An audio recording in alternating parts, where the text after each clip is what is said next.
I appreciate you for pausing your life to play this video. I appreciate the views, the likes, the comments from the last Free Talk Friday on My Mind Monday.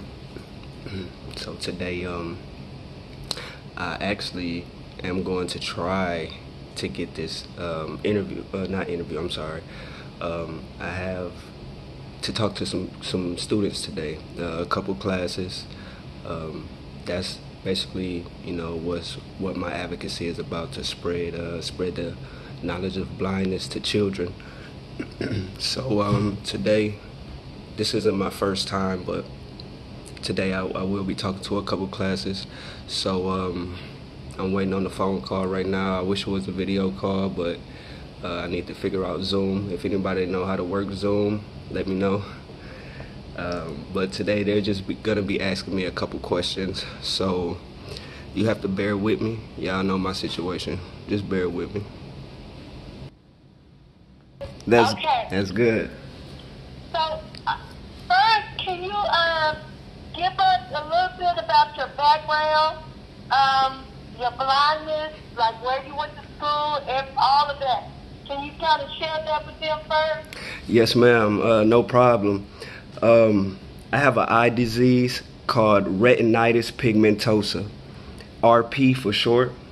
And basically what that is I'm slowly losing my vision over time. It's like my world is fading slowly. I'm totally blind out of my right eye, and out of my left eye I only can see. The phone hung up.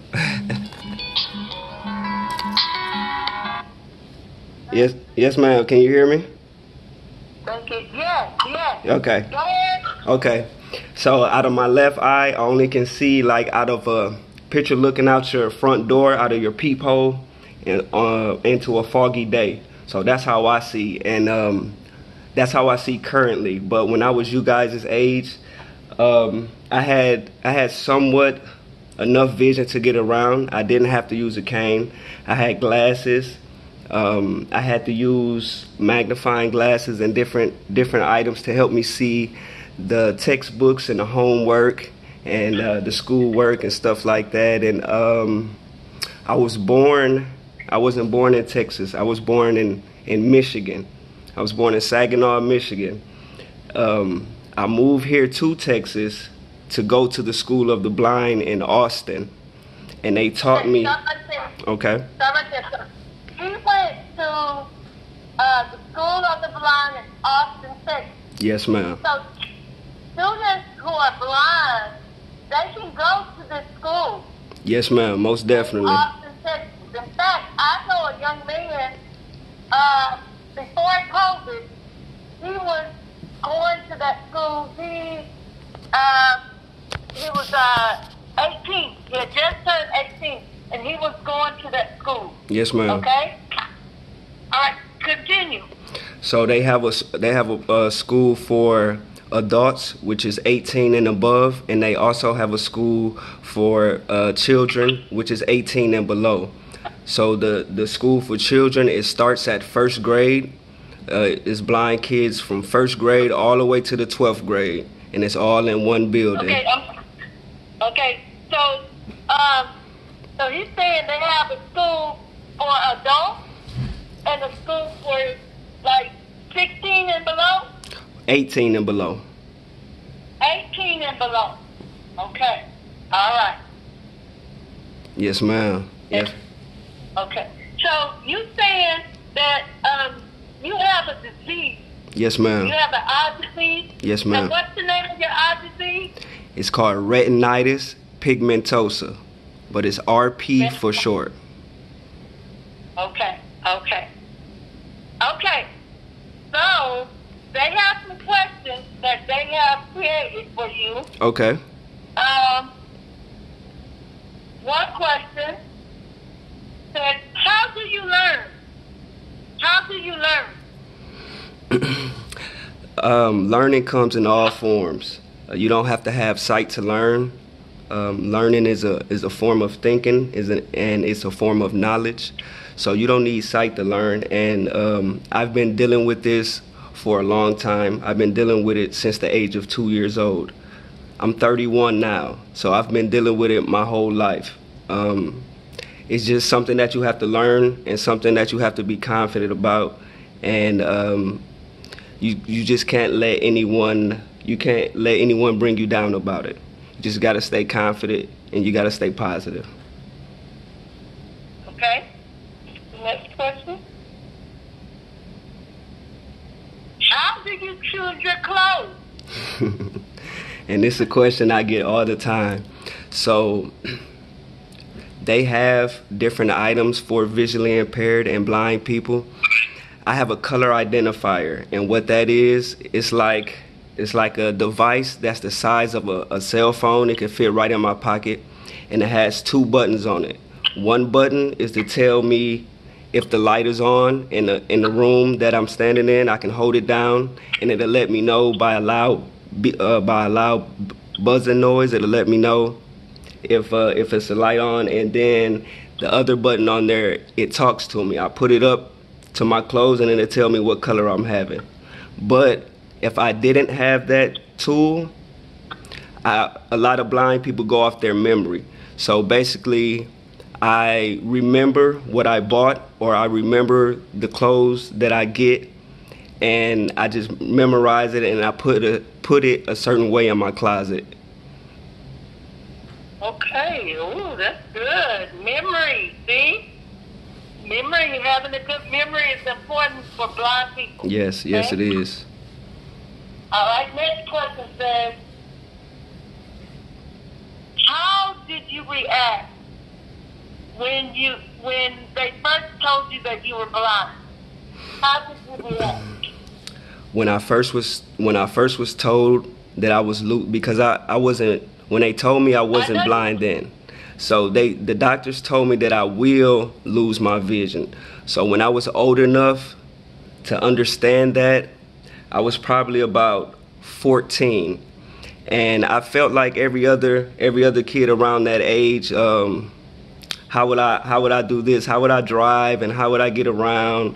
And what is my life gonna be? So I did feel kind of negative at first, but it's something that you have to get used to because it's your own life and you have to live it no matter what.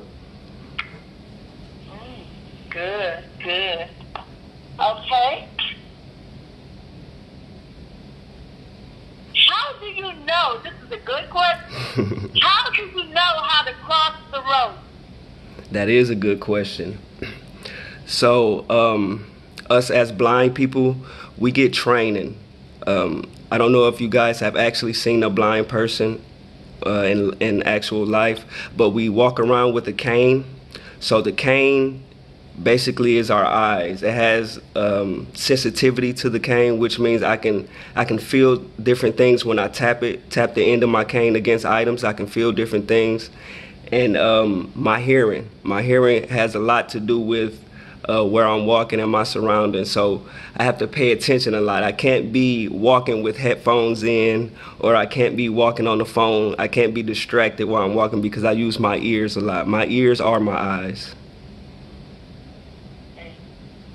Because I know you and Shanae, y'all live over by like Target. Yes, ma'am. And there is a busy street, Watercliff. Yes, ma'am. So if y'all are walking and y'all are getting ready to cross Watercliff, what do you do? We go to the light, we find the light, and we have to listen for the traffic. It's called an O&M teacher, which means orientation and mobility. That's the type of teacher that teaches us how to use our cane. So they taught us to listen for the traffic, listen for the parallel traffic. That means the traffic that's on the side of you. So depending on which side of the street I'm on would depend on which side of the traffic I listen to. Okay. All right. Here's the next question. Okay. How do you learn math, or how do you learn science, or any subject in school? In school, it was very difficult.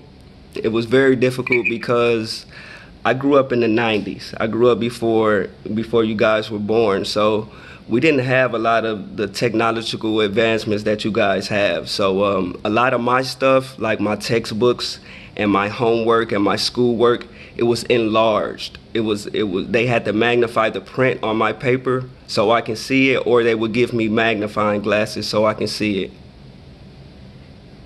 Okay. So tell me about, like, do you know how to read Braille? Yes, ma'am, I do. You know how to read Braille? Yes, ma'am. Okay. So they do read Braille, okay? But when I was... We read about Braille and how the little boy was using Braille. Well, he used Braille also. Yes. Go ahead, D'Angelo. When I was you guys' age, I didn't know how to use Braille. I had to, when I moved to Texas, I had to learn Braille when I started losing my vision rapidly. So I didn't always know Braille. So you guys, it's easy to pick up. If that's something that you're interested in, it's very easy to pick up. But you gonna have to teach me. Oh, yes, ma'am. No, yes, ma'am. No problem. I would love to learn how to use Braille. Oh, yes, ma'am. That's what I'm here for. Okay. They want to know, do you know someone else who is blind? Yes, I do. My significant other that I'm with currently, she's blind. One of my best friends, he's blind. And then my father is also blind. Okay. All right, we have one more question. Okay. Okay. So it's kind of like the last question. How do you know what word is in a book? So thanks to the technology today, a lot of books are online. So I can actually listen to books on my phone. I don't physically have to read a book unless I just want to touch the Braille, but I really don't read books like you guys do. I don't open a book. I usually just listen to books on my phone. Oh, okay. All right, now I have a question because I know you and Shanae, y'all used to live in Austin. Yes, and ma'am. You used to get around a lot on the bus. Yes, ma'am. And can you tell them how you all used to get around on the bus? And you all used to go to Walmart and all those things. Can you share? Yes, ma'am. So Austin is our state capital, and it's also the country's capital for the most leading blind people. The most people that are blind are in Austin, Texas. So Austin, they have buses that actually talk to you. They let you know what stop you're pulling up on, and they let you know what street you're pulling up on. And then I also have to make conversation with the bus driver. You have to be friendly with the bus driver, and you have to be friendly with the passengers around if you want to know where you going, because it's scary to be lost and you don't know where you at. So politeness and niceness goes a long way when you're a blind person. Mm-hmm. You're right. Well, last question I want to ask, what about cooking? Because y'all cook. Yes, ma'am. Every day y'all cook. Yes, How ma'am. do you cook? I've actually been cooking for a long time now. I've been cooking before I lost the majority of my vision. I went to cooking school, so that was always a passion of mine. But when I started losing my vision at a faster pace, I just had to basically cook safer, slow down when I cook. When I use knives and sharp utensils, just slow down. And it's a lot of cleaning. When I season food, it's a lot of cleaning because I always don't season on the particular spot I need to season on. So, it's a lot of cleaning after I cook, and it's a lot of safety precautions when I cook. Okay, so do y'all have a device or anything that you use on your oven or stove? The only thing we have, they're called bump dots, and we use those on our microwave and on our stove. And what it is just like sticky dots, basically like a sticky bump that I can put on any number on the stove or the microwave, so I know which number it is. For instance, on my microwave, I have a bump dot on the 1, the start, the stop, the 5, and the 3. so I know which one of those buttons I need when I warm up my food. And the same thing goes for the oven. I got bump dots for my oven buttons, but there's a knob for the stove top. Okay. All right. Well, boy, you answered a lot of that question. Does anyone have anything else to say? Yes. I'm glad that you guys had these questions. Have something. Okay. Okay, so which of your senses do you feel you're more inclined to use, since you don't use your sight sense? Which other one are you, I guess, better at? My sense of hearing. Since I've known that I was losing my vision since a young age, I used to train my hearing. I used to cut off all the lights in the room, and I would drop the different amounts of coins. I would drop quarters, dimes, nickels, and pennies and see what the different sounds is. I had to train my ear, so that's my best quality besides my taste buds. Okay. Well, I know a lot, because I know D'Angelo personally, so I know when D'Angelo goes to a house or room, he immediately wants to know where the door is. Yes. You know, a lot of blind people, that's one thing that they'll want to know immediately. Where is the exit? Yes. Okay? Yes. The different exit. Okay, let's do one more. Then I got to go to another thing. Okay. Yeah. How do you know where you're going to sit? How do you know where you're going to sit? If I'm in a new place, I have to have someone direct me to a seat. But in a place that I know, and hopefully the person that lives there doesn't change around the furniture or anything, I go off of my memory. I feel for the couch or the chair before I sit down. I have missed the couch and the chair before, so that's why I feel first. But I will have somebody guide me to a seat if I don't know the area that I'm in. Okay. Did he answer your question? Okay. Well, I know y'all have, come on, I want to tell her I'm going to be a little late. How do you know who each person is? Oh. I know this answer. That's a good question. So how do you know which person you are actually talking to? Everybody has a distinctive voice. Just like everybody looks different, everybody has a distinctive voice.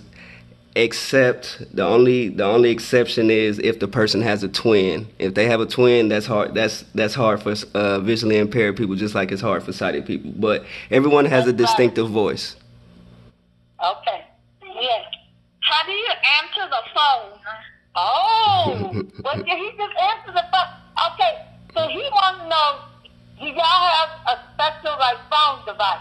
That's a good question. No, I have the same type of phones you guys have. I have an Android A20, and every phone in 2020 nowadays, probably since 2010, but every phone has a option for blind people, and they also have an option for deaf people. So that's something, if y'all have phones, that's something y'all can check out when y'all get out of class. You have to check under accessibilities and under vision, but it's under everyone's phone.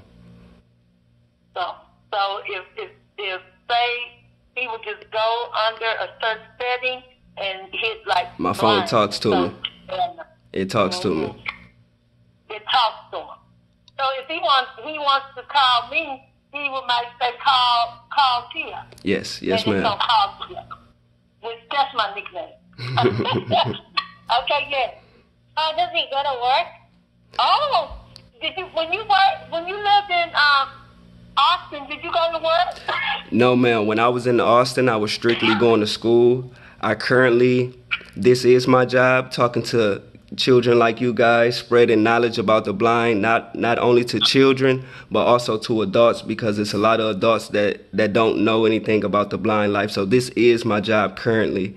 But I used to work at Home Depot. If you're asking, have I had a job that you guys know of? I did used to work at Home Depot, yes.